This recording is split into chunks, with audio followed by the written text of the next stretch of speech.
ও দাদা, আজকে কিন্তু তোমার বন্ধু জিন ও তোমার মায়াবী পরীর গল্পটা বলতেই হবে। আদরের নাতি ও নাতনির মুখে কথাটা শুনে হোসাইন দাদা বললেন, ঠিক আছে, তোমরা যখন এত করে শুনতে চাও তাহলে বসো, আসো আমার পাশে এসে বসো। এই বলে হোসাইন দাদা বলতে শুরু করলেন।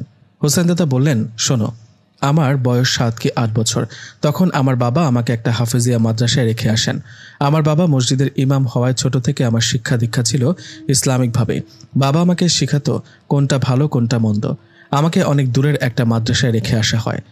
আমিও মাদ্রাসায় থাকতে শুরু করি। শুরু হয় আমার ইসলামিক শিক্ষা। মাদ্রাসায় ভর্তি হবার কিছুদিনের মধ্যেই আমার বেশ কয়েকজনের সাথে বন্ধুত্ব হয়ে যায়। আমরা পড়াশোনার পাশাপাশি খেলাধুলা ও মাদ্রাসায় আশপাশটা বেশ সুন্দর হওয়ায় মাঝে মধ্যে ঘুরতাম। এভাবে চলতে থাকে আমার সময়। একদিন মাদ্রাসায় একটা নতুন ছেলে আসে। ছেলেটার নাম মোহাম্মদ সিরাজ। ছেলেটা আমাদের সাথে পড়তো। আমাদের ক্লাস শেষে বিকেলে যখন সবাই খেলাধুলা করতাম তখন দেখতাম ছেলেটা চুপ করে বসে আমাদের খেলা দেখছে। এভাবে একদিন, 2 দিন, 3 দিন চলে যাবার পর একদিন আমি সিরাজের কাছে যাই। সবাই তখন খেলা করছিল। আমি সিরাজের কাছে গিয়ে বলি, আসসালামু আলাইকুম, তোমার নাম কি সিরাজ? আমার কথায় সিরাজ জবাবে বললেন, ওয়ালাইকুম আসসালাম, হ্যাঁ আমার নাম মোহাম্মদ সিরাজ, তোমার নাম কি? সিরাজের কথায় আমি বললাম, আমার নাম মোহাম্মদ হোসাইন।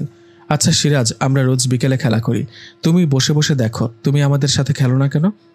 সিরাজ বলল, আসলে আমি তো মাদ্রাসায় নতুন, কাউকে সেভাবে চিনি না, এছাড়াও আমার এসব তেমন ভালো লাগে না। সিরাজের এমন কথায় আমি জবাবে বললাম, খেলতে আবার কার না ভালো লাগে, চলো তুমি আমার সাথে খেলবে। কথাটা বলে সিরাজকে নিয়ে সেদিন খেলতে গেলাম। এভাবে বেশ কদিন চলে যাবার পর সিরাজ ও আমার মধ্যে বেশ ভালো একটা সম্পর্ক হয়। আমরা দুজনেই মাদ্রাসায় পড়াশোনার পাশাপাশি একসাথে খেলা করতাম। দুজনে বাড়ি দূরে হওয়ায় আমাদের থাকতে হতো মাদ্রাসায়। আমরা দুজনে রাতে পাশাপাশি ঘুমাতাম অন্য বাচ্চাদের সাথে। এভাবে চলতে থাকে দিন। মাঝে মধ্যে আমার পরিবার থেকে বাবা যেতেন আমার সাথে দেখা করতে। সিরাজের বাবাও আসতো দেখা করতে। এভাবে কেটে যায় আরও 10টা বছর। এই 10 বছরে সব কিছু নর্মালি ছিল। 10 বছর পেরিয়ে যাওয়ায় আমাদের বয়স যখন 17-18, তখন আমরা মাদ্রাসার পড়াশোনার পাশাপাশি দুজনে মিলে রোজ বিকেলে ঘুরতে যেতাম মাদ্রাসার পাশে একটা পাহাড়ে। জায়গাটা খুব সুন্দর। দুজনেই সেখানে গিয়ে সময় কাটাতাম, গল্প করতাম। একদিন সিরাজ বড় হুজুরের কাছে ছুটি নিয়ে বাড়িতে চলে যান। আমি ওকে জিজ্ঞেস করায় ও আমাকে বলেছিল বাবা অসুস্থ, 2-1 দিন থেকে চলে আসবো। 2-1 দিন পর সিরাজ ঠিকই আবার মাদ্রাসায় আসলেন। ও মাদ্রাসার ফেরার 2-3 দিন পর এক বিকেলে দুজনে সেই পাহাড়ে ঘোরাঘুরি করার সময় হঠাৎ খুব সুন্দর একটা মেয়ে সেখানে চলে আসে। মেয়েটা আমাদের কাছে আসতেই আমি বলি, আসসালামু আলাইকুম, আপনি কি আমাদের কিছু বলবেন? হ্যাঁ বলবো তো হোসেন ভাই।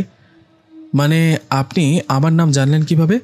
আমার কথায় পেছন থেকে সিরাজ হাসতে হাসতে বলল, আরে বোকা, ও আমার বোন, ওর নাম নূর। সিরাজের কথায় ওর বোনের দিকে তাকিয়ে বললাম, বোন? তোর বোন এখানে আসলো কিভাবে?